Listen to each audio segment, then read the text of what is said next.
Hello everybody, it's Ashwin Rao. So I was able to choose this model off of the Carmina Customization tool. So this is an Oxford, has a lacing system that you see here. And this is a shoe that is built on their Inca-last as well, which is the same last I've used for some of my recent Carmina purchases because it has a really elegant shape to it. I chose a makeup to include collar 4 shell Cordovan, as well as JF&J Baker's Russian Hatchgrain in brown. Now, one of my quote unquote criticisms of the Carmina Customization tool is that that tool makes these colors out to be very similar, almost matching colors.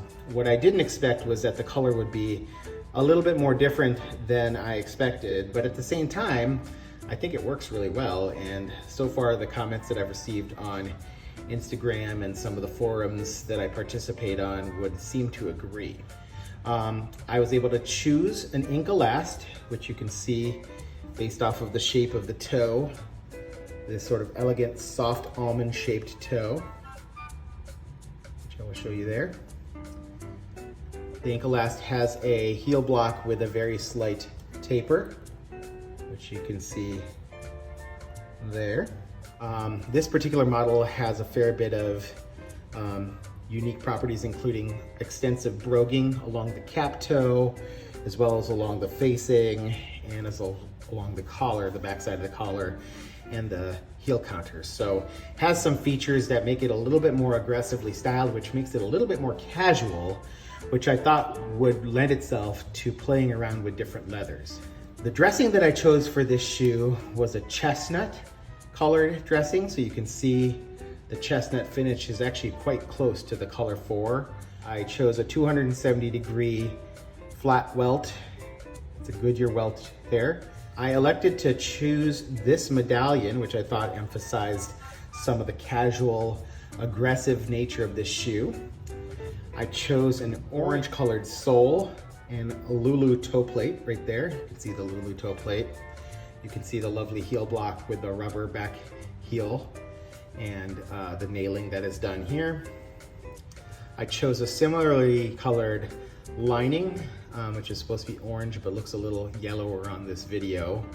So you can see how that also matches the sole there. And what's interesting about this combination that you might be able to see on my YouTube channel is that the way these two leathers interact and color against each other differs by light.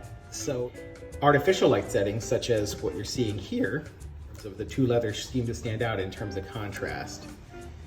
But in more natural light settings, it seems that the match between colors is more muted in natural light. So this is sort of a versatile shoe depending on how you want to use it. It's certainly one of my most aggressively styled Oxfords, and initially when I got it I was like, wow, that is really aggressively styled. You know, you can see some of the really clean work that's done on the sewing there. So I'm going to take you through that. I will say though that as I've grown to look at the shoe more and more, I'm really enjoying the artistry of what Carmina has put together. Carmina does use Horween shell Cordovan, which is why this is the traditional color 4, which was available, and then the JFJ Russian Reindeer Hatchgrain has a slightly different hatch pattern than most of the other Hatchgrain patterns that you might have come across, and this is also a vegetable tanned leather, whereas many of the other Hatchgrain patterns available from the Tannerie Dannonnet and others tend to be chrome tanned leathers, so it has slightly different properties and will age differently. Also takes shines slightly differently. This part of the shoe does not need as much shine, and veg tanned leathers don't always take a shine quite as well as chrome tanned leathers in my experience. But all in all, I think this is a really beautiful makeup that I hope you appreciate as much as I am. This last look on the shoes. So there you go. Hope you're having a good day. Take care, and I'll catch you next time.